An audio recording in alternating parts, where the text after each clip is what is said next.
음란물에 다른 사람의 얼굴을 합성하는 이른바 딥페이크 또한 엄연한 범죄입니다. 그런데 이 딥페이크물을 구입하거나 소지하는 건 처벌을 받지 않는다는 얘기가 나오고 있습니다. N번방 사건 이후 불법 촬영물은 소지도 못하게 법이 바뀌었는데도 말이죠. 김보미 기자가 사실 확인해서 알아봤습니다. 불법 촬영물을 소지만 해도 처벌할 수 있도록 한 일명 N번방 반지법이 지난 11월부터 시행됐습니다. 이에 따라 다운만 받아도 3년 이하의 징역 또는 3천만 원 이하의 벌금에 처해집니다.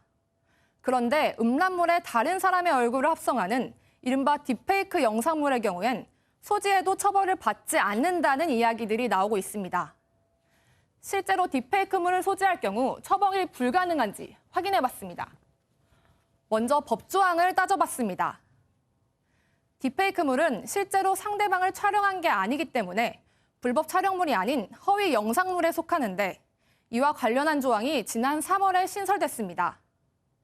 반포를 목적으로 사람의 신체를 대상자 의사에 반하여 성적 수치심을 유발하는 형태로 합성할 경우 5년 이하의 징역 또는 5천만 원 이하의 벌금에 처한다고 돼 있습니다. 실제로 법이 시행되고 32건이 접수돼 1명이 약식 처분이 되기도 했는데요. 하지만 구입 소지할 경우에 처벌한다는 내용은 어디에도 없습니다. 유관부서와 법조인들에게 확인해봤습니다. 법무부와 경찰청은 모두 딥페이크물의 경우엔 소지할 때 처벌한다는 조항이 없어 수사 대상이 아니라고 말했습니다. 여기서 의문이 드는 지점. 해당 딥페이크 영상물이 실제 영상인 줄 알고 다운을 받았다면 어떻게 될까요? 이 경우엔 불능미수범으로 처벌받을 수 있다는 해석도 나옵니다. 불능미수란 범죄에 대한 고의는 있으나 범행 수단이나 대상의 착오로 처음부터 범행이 불가능한 경우를 말합니다. 즉 사실은 가짜 영상이라 불법 촬영물은 아니지만 진짜 영상인 줄 알고 범죄를 저지르려는 고의가 있었으니 처벌이 가능할 수도 있다는 겁니다.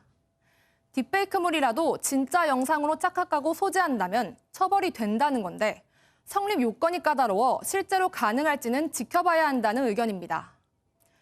결국 딥페이크물을 소지할 때 처벌이 불가능하다는 질문의 대답은 대체로 사실로 판단됩니다. 다만 딥페이크물 역시 피해자에게 돌이킬 수 없는 상처를 주는 건 똑같은 만큼 법적 보완이 필요하다는 건 분명해 보입니다. 지금까지 사실 확인 김보미였습니다.